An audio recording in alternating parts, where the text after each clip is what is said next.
kita berdoa. Kami perlu Kau Tuhan. Kami tak dapat jalan sendiri menapaki hari-hari hidup. Kami butuh Kau Tuhan. Oleh karena itu, biarlah Kau berbicara kepada kami melalui firman-Mu. Pakailah hamba-Mu menjadi alat saluran berkat firman. Sembunyikan hamba di balik salib kemuliaan-Mu. Dan bagi kami semua Tuhan, beri sikap hati yang benar bagi kami. Belajar firman untuk melakukannya, supaya kami hidup dalam berkat-berkat firman-Mu. Berfirmanlah, kami siap mendengar. Di dalam nama Tuhan Yesus kami berdoa. Amin. Silakan duduk. Shalom. Shalom. Lagi shalom. Puji Tuhan. Saat ini kita akan berbicara satu bagian firman Tuhan yang mungkin ini bukan susu, tapi makanan keras. Biasanya kalau bayi-bayi kan kasih susu ya, tidak bisa makanan keras. Nah, tapi makanan keras yang dimaksud di sini sebenarnya adalah itu berkaitan dengan kita kan percaya Yesus, kita beriman kepada Yesus diselamatkan. Tapi di dunia ini kita masih berkomunikasi atau ada berinteraksi dengan orang-orang. Ada orang-orang yang bikin kita jengkel, betul kan? Tapi kadang-kadang ada orang juga yang kita buat mereka jengkel, misalnya. Jadi ada interaksi, ada komunikasi dengan orang-orang yang bisa saja terjadi gesekan. Nah, kita gereja masih kecil, jadi mungkin gesekan yang kecil saja langsung redam. Tapi gereja yang sehat sebetulnya adalah gereja di mana ada gesekan. Karena di gereja yang sehat itu ada yang dewasa, ada yang bayi, betul kan? Betul kan tidak? Yang bayi rohani. Dalam tanda petik ya. Kamu, Bapak Ibu Saudara, kalau kita lihat apakah di dalam keluarga kita bayi ada kontribusi apa? Begitu. Tidak ada kan bayi. Hanya minum susu, minta maaf, beol, kapungka, kita sibuk, betul. Kita repot dengan bayi-bayi. Tapi kehadiran mereka membuat kadang-kadang kita bersukacita. Tapi dari sisi kontribusinya ada sama dengan di gereja juga. Kita harus maklumi. Di gereja ada orang-orang yang baru bayi rohani. Mereka penting juga. Walaupun ada apa ya? Tidak ada. Tapi kita harus bersikap benar kepada mereka. Nah, kita akan lihat itu sebenarnya kalau kita baca kitab Perjanjian Baru secara khusus Rasul Paulus, itu dia mencontohkan ada jemaat-jemaat. Biasa orang bahas kalau ada masalah-masalah jemaat itu di jemaat Korintus, tapi kali ini kita akan lihat di jemaat Roma. Mari kita baca Roma 14. Roma 14 ayatnya ke-13 sampai 23. Kalau Roma 14 ayat 1 sampai 12 dimulai dengan perikop jangan menghakimi saudara. Ayat yang ke-13 sampai 23, jangan memberi batu sandungan. Kita baca sini berganti. Saya baca ayat ganjil dan Bapak Ibu ayat 6. Roma pasal 14 ayat 13 saya baca ayat ganjil dan Bapak Ibu Saudara membaca ayat 6. Ayat 13. Karena itu janganlah kita saling menghakimi lagi, tetapi lebih baik kamu menganut pandangan ini. Jangan kita membuat saudara kita jatuh atau tersandung. Ayat 14.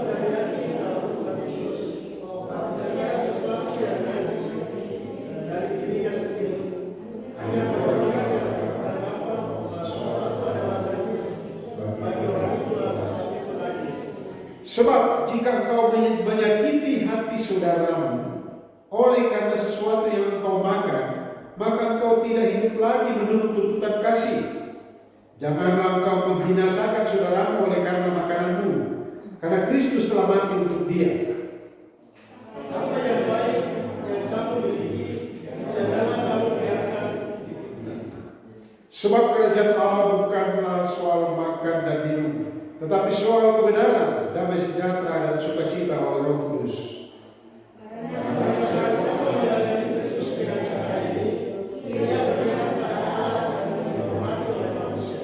Sebab itu, marilah kita mengejar apa yang mendatangkan damai sejahtera dan yang berguna untuk saling membangun.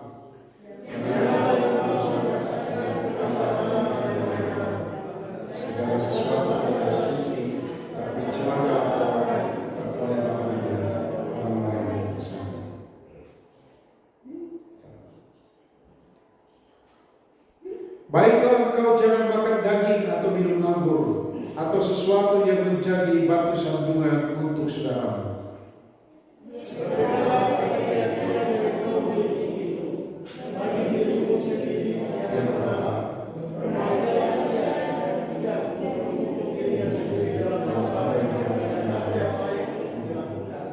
Tetapi barang siapa yang bimbang kalau ia makan, ia telah dihukum karena ia tidak melakukannya berdasarkan iman. Dan segala sesuatu yang tidak berdasarkan iman adalah dosa. Bapak Ibu Saudara, siapa yang dari kecil waktu dia jalan ke lari tidak pernah jatuh, tentang batu kah, kayu kah, dan jatuh, yang tidak pernah ada. Saya kira kita semua pernah jatuh kan, lari tiba-tiba langsung tes dan langsung bilir pica, kira-kira seperti itu. Atau ada yang tidak pernah jatuh, ada. Nah, kira-kira rata-rata kalau kita di jalan jatuh karena apa? Makasih.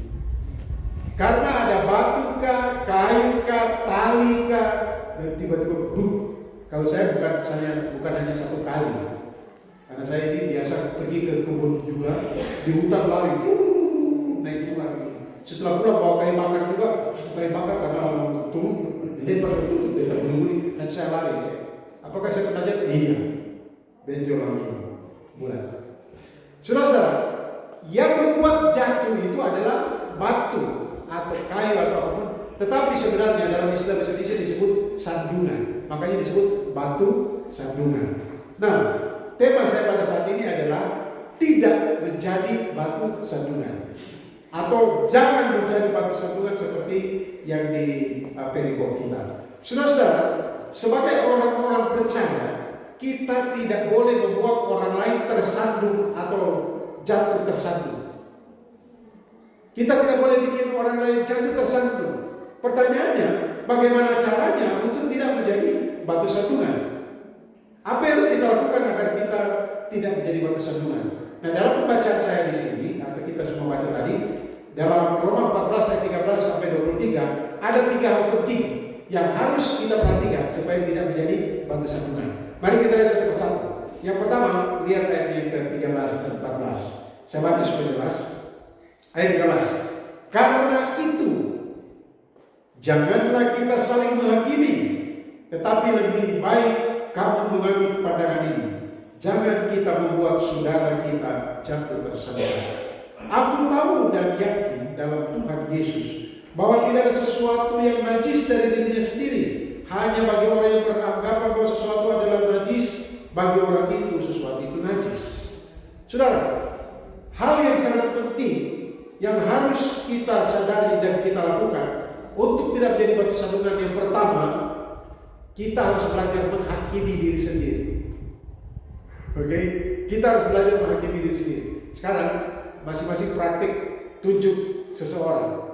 Orang dekat ke orang yang kita tunjuk. Saya mau tunjuk, saya aja. Jadi, coba, Bapak Ibu coba tunjuk. Yang ke orang berapa? 1. Yang ke diri sendiri berapa? Bukan 4. 3. 1 dia menyimpang. Kan dia begitu. Ini sebenarnya sesuatu yang logis yang Tuhan izinkan bagi kita untuk belajar dari firman Tuhan ini. Daripada saudara-saudara, daripada kita menghakimi orang lain, mari kita hakimi diri sendiri. Jadi kalau mau bertanya begini, bagaimana caranya supaya tidak jadi batu sandungan? Pertama, kita harus belajar menghakimi diri sendiri. Artinya, daripada menghakimi orang lain, hakimi diri sendiri. Artinya, dengan menghakimi diri sendiri, maka kita akan lebih mawas diri, lebih peka. Sama tegur dia, tapi saya sendiri lakukan. Benar kan tidak? Benar? Waduh, dulu saya melayani ada bapak-bapak yang suka rokok. Dia larang anaknya merokok. Larang. Anak laki-laki ya, jangan merokok, tidak boleh. Tapi sorenya dia bilang begini, nah, tolong beli rokok untuk bapak ya. Baru dia bilang, jangan merokok. Wah, itu kan tidak menghakimi diri sendiri, atau tidak usah rokok lah. Kita bicara tentang kehidupan kita yang pas hari. Kita bilang begini, kok pemalas berdoa? Kau tanya diri sendiri dulu, baru bilang orang lain malas berdoa. Bisa berdoa satu hari berapa kali? Bukan doa makan, bukan doa tidur ya. Tapi doa di mana kita khususkan untuk mencari Tuhan, untuk menyembah Tuhan. Tanya. Saudara-saudara, prinsip ini penting. Kalau kita lihat ayat 13, dikatakan ini, karena itu, karena apa? Karena itu, berarti kita lihat ayatnya yang sebelumnya, 12. Karena apa? Mari kita baca sama-sama ayat 12, supaya kita jelas. 1, 2, 3. Demikianlah setiap orang di antara kita akan memberi pertanggungan jawab tentang dirinya sendiri kepada Allah. Kita memberi pertanggungan jawab diri kita kepada siapa? Kepada Allah. Karena kita bertanggung jawab kepada Allah, kita harus lebih menghakimi diri kita sendiri. Sehingga dengan kita menghakimi diri kita sendiri, maka secara tidak langsung orang akan melihat kehidupan kita dan berkata, Yesus salah ya, Yesus salah. Ada cerita waktu ada satu pertemuan hamba Tuhan, banyak sekali orang. Saya satu kamar dengan mungkin ada sekitar 10 atau 15 pendeta. Kemudian karena saya sakit perut, buang air, saya istirahat di kamar. Tiba-tiba masuk mereka dan mereka langsung bilang begini, panggil nama saya, Dolphin. Dia masuk kamar, langsung tarik rokok. Dan mereka lihat saya tidak merokok, dan saya lihat mereka merokok dan saya langsung tidur saja. Dolphin, coba tunjukkan ayat Alkitab yang menyatakan tidak boleh merokok. Saya bilang, Pak, saya tidak bicara tentang rokok, kamu sendiri kok bertanya kepada saya, apa sebabnya kamu bertanya? Ya coba buktikan dalam Alkitab bahwa merokok itu berdosa. Nah, ternyata dengan sikap saya yang tidak merokok dan saya tidak menegur mereka, mereka terhakimi diri sendiri, no? Mereka terhakimi, dia tidak merokok dan saudara, dengan apa yang kita lakukan, maka mereka terhakimi atau mereka diajar, diberikan pelajaran sehingga tanpa kita menghakimi mereka, banyak kali kan kita menghakimi misalnya tiba-tiba kita lihat satu orang dia jatuh di motor tadi malam, tak cukup. Kepala ini benjol dan tangan langsung itu pasti mabuk. Kok belum tahu sebenarnya mabuk baru? Itu gara-gara mabuk. Setelah orang yang tabrak dia tidak minum, dia tidak mabuk. Tapi kita sudah bicara lebih dulu kan? Benar? Kita cepat sekali menghakimi. Saudara-saudara, bukan cuma tunjuk, tapi coba lihat, kita punya mata berapa? Berapa? Telinga berapa? 2. Telinga kenapa di kiri kanan, tidak ke atas? Artinya kita dengan kiri kanan, tempat main telinganya. Kaki berapa? 2. Tangan berapa? 2. Artinya kita harus lebih banyak melihat, mendengar, memberikan bekerja atau memberikan contoh dan berjalan kemana cari pengalaman. Baru biarlah itulah yang akan membuat kita semakin bijak daripada kita menghakimi orang lain. Jadi cara pertama bagaimana untuk tidak jadi batu sandungan? Mari belajar menghakimi diri sendiri supaya tidak jadi batu sandungan. Yang kedua, kita lihat ada hal yang penting dulu. Ada 2 penting yang berhubungan dengan keyakinan ini. Kita harus tahu bahwa di dalam kekristenan ada 2 hal yang penting. Pertama yang sifatnya prinsip. Prinsip itu yang mendasar. Ada yang tidak prinsip. Yang prinsip itu adalah harus dilakukan, tak boleh kompromi. Misalnya, keselamatan, jalan satu-satunya keselamatan hanya Yesus Kristus, tidak ada yang lain, tidak ada. Kalau kita berbuat zina itu dosa, kalau kita membunuh itu dosa, dusta itu yang prinsip, yang hitam ya hitam, tidak ada abu-abu. Tapi ada yang tidak prinsip. Contoh di sini yang tidak prinsip itu apa? Makan. Nah, saya mau sampaikan Bapak Ibu Saudara, jemaat di Roma itu ada 2 kelompok besar. Satu kelompok orang Kristen Yahudi yang dimana mereka ada aturan tidak boleh makan ini, tidak boleh makan itu, hari-hari raya harus rayakan hari raya ini, hari raya itu. Sementara kelompok yang lain adalah kelompok dari orang-orang kafir atau orang bukan Yahudi, orang Romawi yang bertobat jadi orang Kristen. Mereka itu belajar betul dan mereka sudah tahu bahwa di dalam Yesus itu bebas, merdeka. Kita makan apa saja. Nah kemudian di Roma itu banyak dewa-dewa. Nah, rata-rata dewa-dewa itu mereka penganutnya memberikan persembahan dan mereka mempersembahkan korban binatang-binatang. Dan banyak yang dipersembahkan adalah BABI atau babi. Dibawalah babi dipersembahkan kepada dewa. Tapi dewa tidak makan toh. Nah, sekarang solusinya dagingnya bagaimana? Dagingnya mereka bawa ke pasar dan dijual dengan harga murah. Dan semua orang boleh beli, termasuk orang-orang Kristen beli.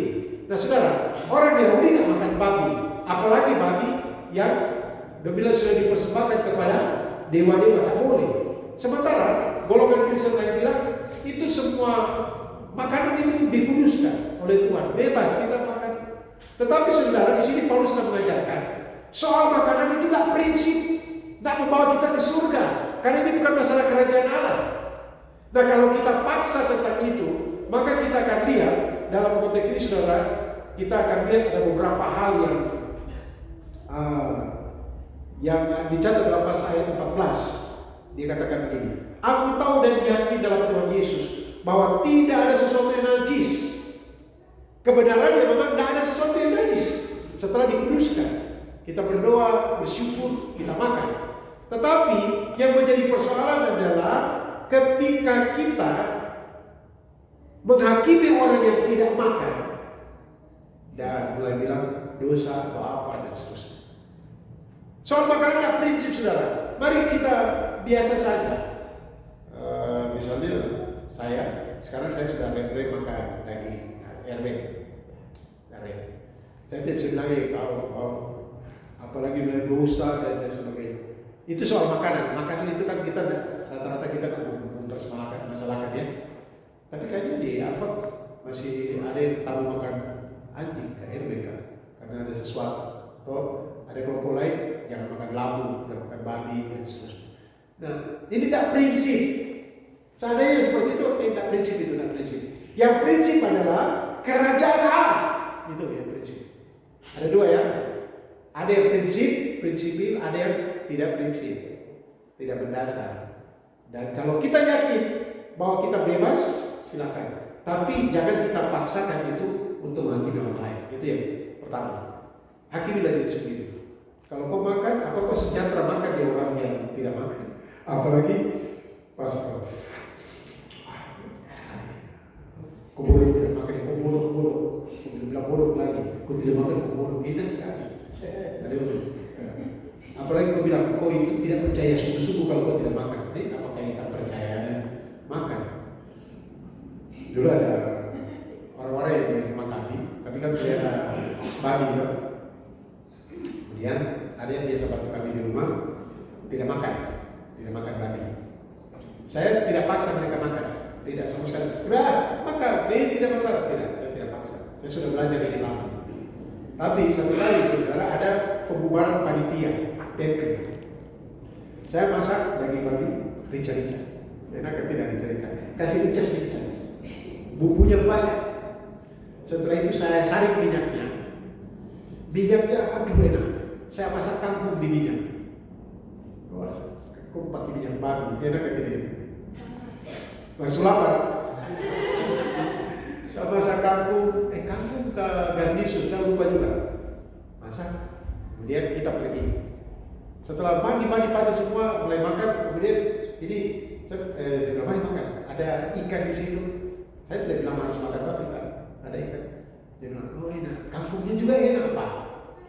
Saya makan kangkung. Selesai dimakan kangkung ke semua, saya bilang, kau tahu kangkung tadi enak sekali kan? Enak. Itu minyak babi itu. Saya masak di minyak babi ada penyanyi daging. Bapak aduh saya makan. Kau lihat saja. Akhirnya dia makan juga makan. Malah kalau potong babi dia Pak 2 kilo kan 3 kilo kan. Tanpa saya harus menghakimi mereka.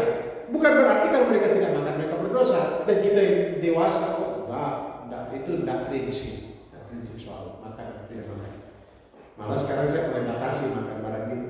Di samping mahal, tapi saya punya kesehatan juga kan. Hati-hati, ada yang sudah serangan jantung atau apa, baik-baik kok makan standar saja. Itu yang pertama. Yang kedua, lihat ayat 15-18. Jadi yang pertama, kita hakimi diri sendiri daripada menghakimi orang lain, hakimi sendiri. Yang kedua, lebih baik kita hidup menurut tuntutan kasih, ayat 15. Supaya tidak jadi batu sandungan, kita ikut pedoman atau tuntutan kasih saja. Artinya apa? Artinya daripada menyakiti hati orang lain soal makanan, secara khusus makanan, tapi di sini daripada menyakiti hati orang lain, lebih baik kita ikut tuntutan kasih saja.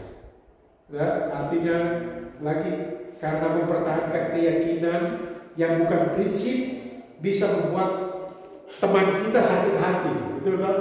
Apalagi kita bilang kubunuh, apalagi bunuh lagi, kata-kata itu tajam, dia pasti sakit hati. Lebih baik kita menurut tuntutan kasih. Coba kita lihat ayat 15. Ayat 15. Ada dua kata yang negatif di situ. Kata apa? Sebab jika engkau apa? Menyakiti hati saudara. Ini di Roma, di jemaat Roma saudara, gara-gara soal kebebasan makan dan atau tidak makan, mereka sudah saling menyakiti soal makanan, menyakiti hati. Ya, kata yang kedua kata apa? Itu lebih parah lagi yang kedua. Janganlah engkau apa? Membinasakan saudaramu oleh karena makananmu. Karena kita soal kebebasan itu bisa menyakiti hati orang, tapi membinasakan itu tidak sesuai tuntutan kasih sebenarnya. Makanya kita harus pikir kadang-kala memang di esentrik banyak kali saya tanya dia ini, Bapak itu dong makan pinang dong. Saya bilang kepada mereka, saya jelaskan kemarin, ada yang prinsip, ada yang tidak prinsip. Jangan kita membuat perpisahan oleh karena soal merokok, tidak merokok, makan pinang atau apa. Jangan. Kita itu disatukan di dalam Kristus Yesus. Di dalam Kristus Yesus. Bukan berarti saya bilang, oh mari kita semua merokok semua. Tidak. Saya waktu bertobat, saya berhenti, tapi tiba-tiba saya rokok lagi. Tapi akhirnya hati saya tidak damai. Saya berhenti saja. Tapi saya tidak pernah bilang orang lain merokok itu dosa. Tidak pernah. Tapi kalau orang tanya, saya jelaskan. Kenapa saya tidak merokok? Saya jelaskan dari pertimbangan sosial, dari pertimbangan psikologi, dari pertimbangan ekonomi, dan firman Tuhan. Tidak ada firman Tuhan mengatakan jangan. Begitu saja. Atau soal lain.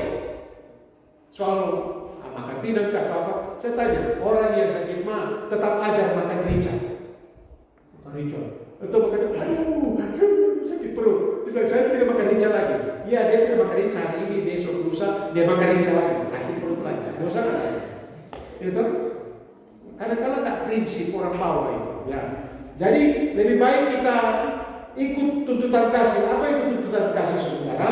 Kita lihat ayat 15 bagian C. 15 bagian C bilang begini. Ingatlah. Karena Kristus telah mati untuk kita. Itu yang pertama. Yesus tidak mati karena makanan. Makanya jangan berdoa begini, ini salah. Doa yang saya tidak suka. Orang tidak tahu Tuhan marah atau tidak. Tuhan kuduskanlah makanan ini dengan darahku. Darah Yesus tidak menguduskan makanan. Yesus menguduskan kita yang berdosa. Masa darah itu semurah untuk menguduskan makanan kita? Jangan berdoa begitu. Itu tidak alkitabiah. Ya, tidak ada yang kita bilang darah dari Yesus menguduskan makanan. Kalau ada yang masih berdoa begitu, stop berdoa seperti itu. Ini prinsip, bukan tidak prinsip. Karena darah Kristus untuk dosa, dicurahkan untuk dosa kita. Jadi prinsip penting. Yang pertama kita harus ingat, Kristus telah mati untuk kita dan untuk dia. Ya, untuk dia dan kita. Yang kedua, ayat yang ke-16. Ayat 16 sudah begini. Sama-sama baca, 1, 2, 3. Apa yang baik yang kamu miliki? Stop sampai sini. Apa yang baik yang kamu miliki? Apa yang baik itu? Kalau kita yakin bahwa kita bebas saja makan, oleh karena itu makanan yang diberikan oleh Allah, kalau soal makanan, maka kita yakin saja apa itu baik, itu baik. Kita yakini saja. Jangan biarkan kebenaran dikorbankan hanya karena orang yang lemah.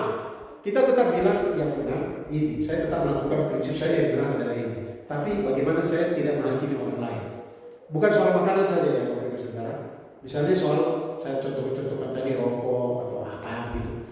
Saya lupa juga loh. Soal misalnya menggugurkan kandungan, karena orang bilang sekarang, nah itu biasa, saya tidak biasa, itu pembunuhan. Nah, soal rokok saya misalnya, saya tahu bahwa saya tidak boleh itu.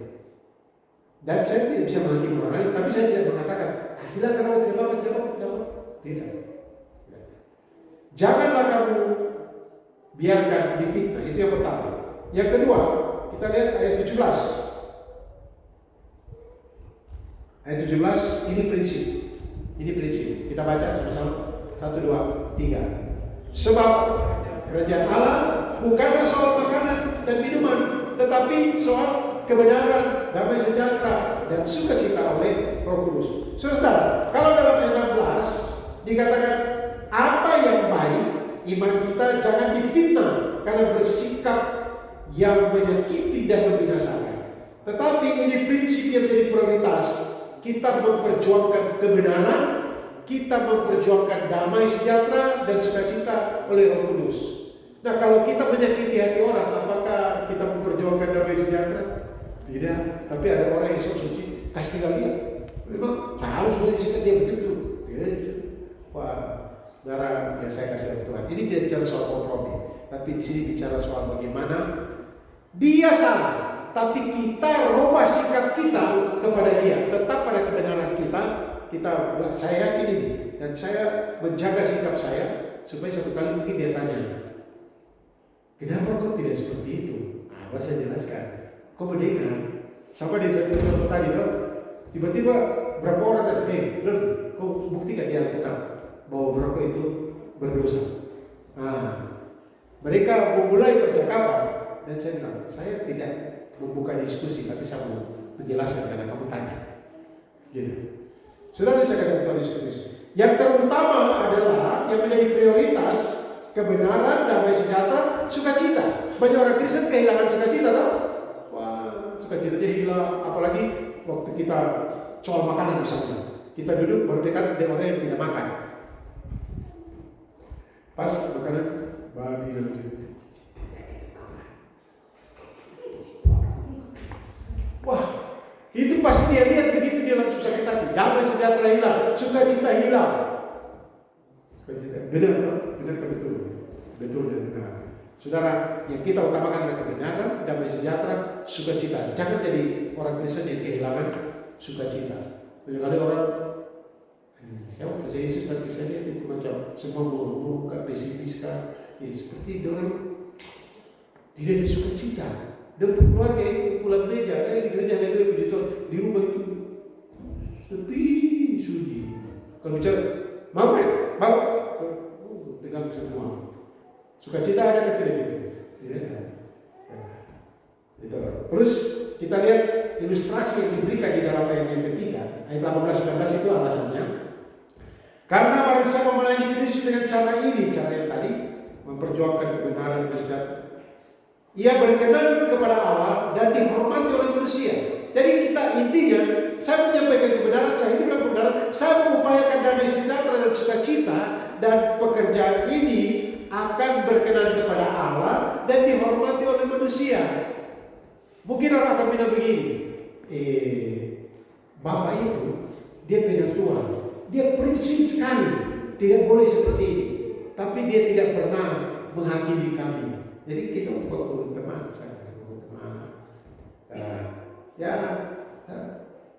ada damai sejahtera, dihormati oleh manusia. Ayat 19. Sebab itu marilah kita mengejar apa yang mendatangkan damai sejahtera dan yang berguna untuk saling membangun. Ini kata membangun ini kontras dengan kata membinasakan. Kalau di atas menghakimi itu membinasakan, menjadi batu sandungan itu membinasakan, tetapi kita diajar mengejar damai sejahtera supaya saling membangun, karena gereja itu adalah organik. Artinya gereja itu disebut sebagai organik, dia bisa bertumbuh, bisa berkembang.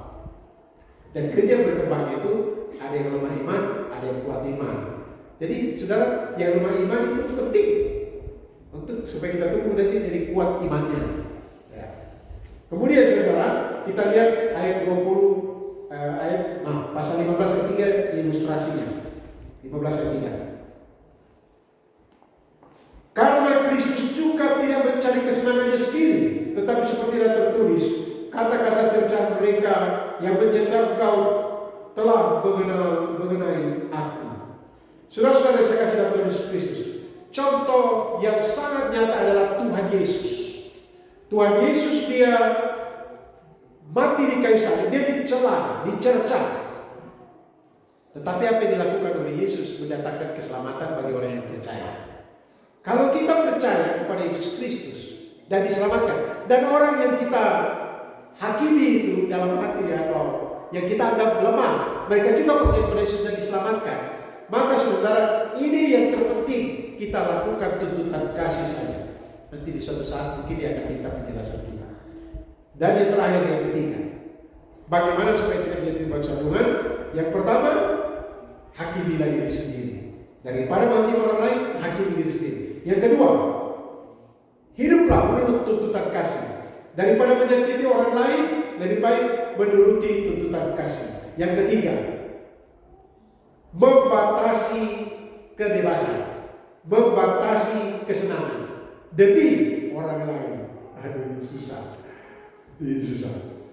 Membatasi kebebasan, membatasi kesenangan demi orang lain. Artinya, daripada merusak pekerjaan Allah, di mana ada kebenaran, damai sejahtera, sukacita, lebih baik kita batasi kebebasan kita, kesenangan kita. Yang utama ialah pekerjaan Allah. Saudara-saudara yang saya kasih dalam Tuhan Yesus Kristus, kadang-kadang dalam satu lingkungan atau komunitas atau perkumpulan, ada orang-orang yang kita anggap lemah iman. Kau mesti takut suami? Sudah tidak bisa. Memang itu proses. Saya dulu kan kalau pikir sendiri itu kapan? Saya takut. Dulu. Sekarang baru kesempatan orang mati juga saya berani jalan sendiri, tidur sendiri. Tapi kalau Bapak Ibu tanya, Bapak takut kan tidak? Ya takutlah. Takut. Kan saya punya perasaan, tapi saya tidak memberi diri saya dikuasai oleh ketakutan. Saya biasa ke pelayanan pakai motor ke arah Warmane, orang Semarang.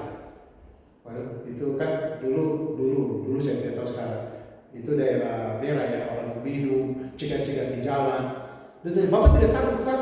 Waktu saya mau pulang ke Cunian sendiri pakai motor jam 11 malam. Bapak tidak takut. Jalan dulu kan belum bagus seperti sekarang. Bapak naik lagi. Yang bis itu Pak, itu ada bis yang duduk di situ. Dia bilang Bapak takut, saya bilang takut. Tapi saya tidak mau dikuasai ketakutan. Nah, jadi kalau misalnya ada orang, ikut penakut sampai, jangan aku juga sebenarnya aku takut. Daripada seperti itu, ya kalau kita mungkin dapat menguasai ketakutan kita atau kebebasan kita, kita batasi saja dulu. Saya bilang oke, saya juga ingin kau temani, mari terus sama-sama jalan. Lebih baik 2 orang daripada 1 orang, betul kan tidak? Lebih baik 2 daripada 1. Dalam persekutuan kita saudara, ada kebebasan di sini konteksnya makanan. Kita bebas untuk makan, kita silakan.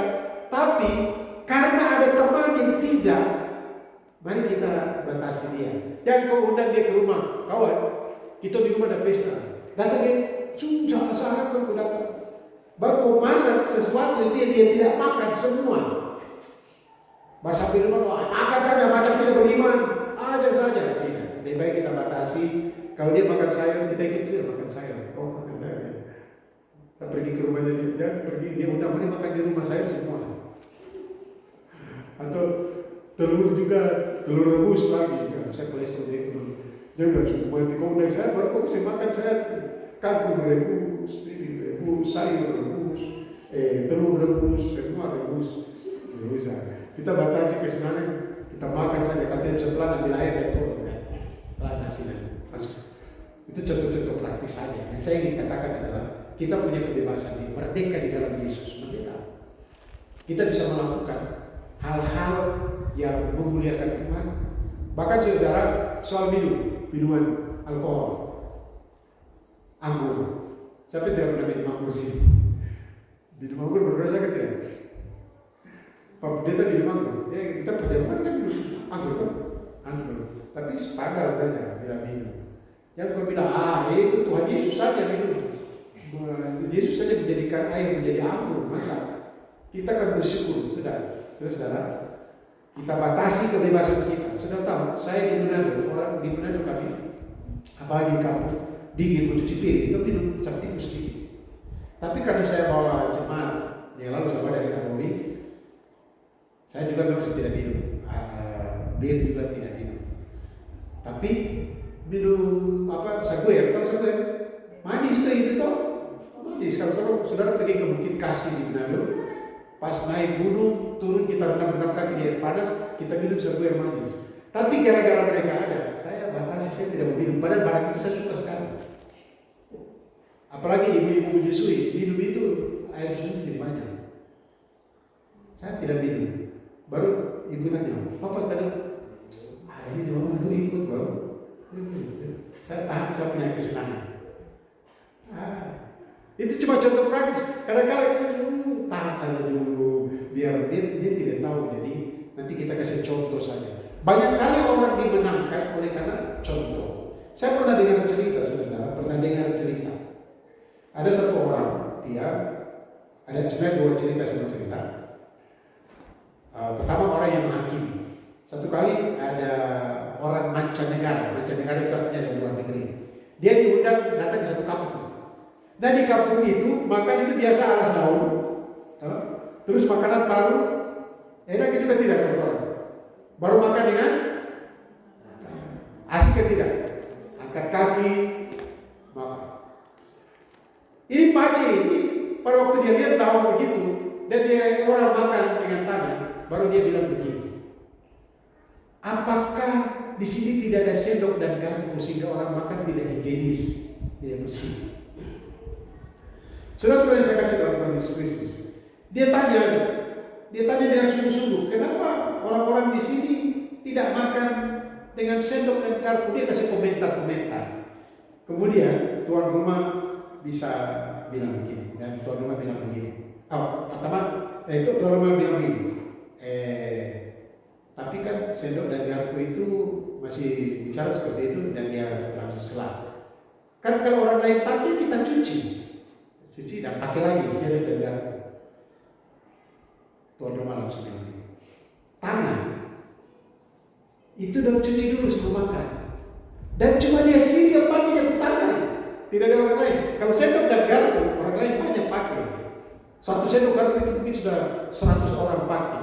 Tapi dicuci, tapi saudara-saudara, tangan dia tangan sendiri. Satu menghakimi, yang satu bela dan menghakimi lagi. Kok sendok itu orang lain pegang banyak. Kalau ini orang yang makan pakai tangan, dia sendiri ke tangan, dia cuci lagi. Itu yang menarik. Tapi saudara yang saya kasih Tuhan Yesus, ini sesuatu yang menjadi kendala bagi kita ketika kita mulai merampas kesenangan orang lain dengan ide-ide kita atau prinsip-prinsip kita. Maka yang terjadi adalah orang lain tersakit. Cerita yang kedua, saya dengar lagi cerita. Satu kali ada salah satu orang pergi ke Jepang ke Singapura. Dia rokok. Setelah rokok dia buang putu rokok seperti itu.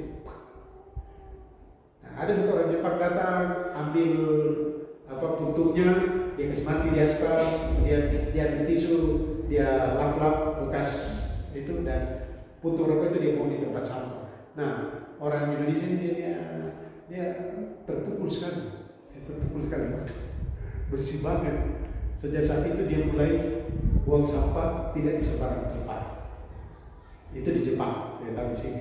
Di sini kalau kita babat jalan, tadi babat itu semua itu kan plastik atau apa semua ada pinggir jalan. Itu kan tidak. Tuh. Kadang-kadang juga saya setir mobil, tiba-tiba dari mobil Fortuner dekat, mobil bagus, tiba-tiba tisu tuh jalan keluar. Saya dalam hati ada ibu juga bilang, jauh mobil memang tidak dapat sampai di dalam ya kan? Tapi kita bilang saja kan dia tidak dengar. Tapi saya lagi pergi dan bilang ini sampah atau saya pungut sampah di depannya dia. Nah, tetapi saudara, kita tanya pada diri sendiri, apakah ketika kita buat itu mengajar atau memang lebih baik kita memberikan contoh saja daripada kita cerewet menghakimi. Bagaimana supaya tidak menjadi batu sandungan? 3 hal penting yang harus kita sadari. Yang pertama, hakimi diri sendiri. Daripada menghakimi orang lain, hakimi diri sendiri. Yang kedua, penuhilah tuntutan kasih. Daripada menyakiti orang lain, lebih baik kita menurut tuntutan kasih, yaitu ada kebenaran, damai sejahtera, dan memperjuangkan sukacita. Yang ketiga, mari kita batasi kebebasan kita, kesenangan kita demi orang lain. Daripada merusak pekerjaan Allah, yuk kita batasi supaya pekerjaan Allah jalan lancar. Kita batasi. Yang menjadi prioritas adalah pekerjaan Allah. Jangan jadi batu sandungan. Dan saya tidak bisa bilang kiri kanan, jangan berarti menjadi batu sandungan. Waktu bilang begitu kita sudah menghakimi orang. Betul tak? Coba kamu bilang kiri kanan, jangan jadi batu sandungan.